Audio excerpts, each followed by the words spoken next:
My mom would be at all my sporting events. Let's say I was playing football, okay? My mother would be on the sidelines, and if the play on the field started going one way, my mother would run along like, Mark, get him, get him. I'd be like, oh my gosh. I'd get in the huddle with the other guys. They go, Mark, is that your mother? I go, no, I never saw her before in my life. See, the greatest gift my mother ever gave me, she believed in me. I have overdosed on drugs on 3 occasions where I should have been dead. But I believe I was kept here for a reason. You show me your friends, I will show you your future. How do I know this?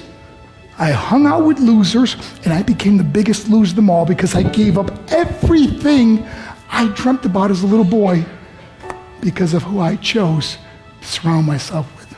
My friends would drive me home at 2, 3, 4 in the morning. We'd be drunk and high, laughing in the car. We'd pull up in front of my house in New York. They go, Mark, the light's on. I go, oh man, my mother's up. See, my mom wouldn't go to bed until she knew her son was still alive. I'd walk in, she'd say, hi, Mark, how was your night? I go, it's good, Mom, I'm just gonna go to bed. She goes, can I talk to you for a minute? I go, Mom, I'm tired, I'm just gonna go to bed. She goes, Mark, I haven't seen you all day and all night. Can I please talk to you? I said, man, just leave me alone. You bug me. I'd slam my bedroom door on the one person who believed in me. I was on a worldwide tour and we were wrestling overseas in Japan. After my wrestling match, I went upstairs in my hotel room and I fell asleep. There was a knock at my door at 3 o'clock in the morning. I got out of bed and I looked through the safety window and I could see it was a Japanese promoter. So I opened the door and he said, Mark, you need to call home. There's been an emergency.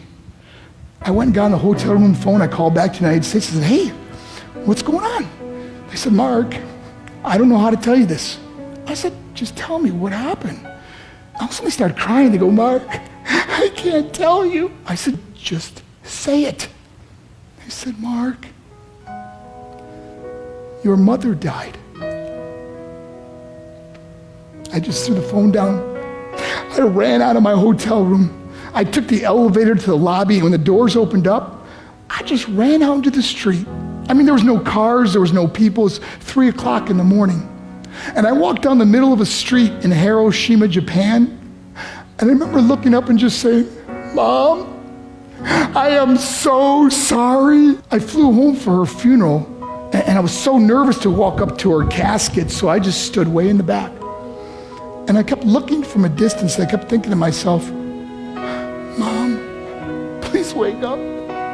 Please get up. And then I finally got the nerve to walk up to her. And as I got closer, I could see my mom for the first time. I mean, she was so beautiful. She was dressed in white. I mean, she looked like an angel. And I just stood over her and I said, Mom, you are my hero. Everything I am, everything I hope to be was because of you. You loved me so much, you gave me a life. You're the only one that ever believed in me.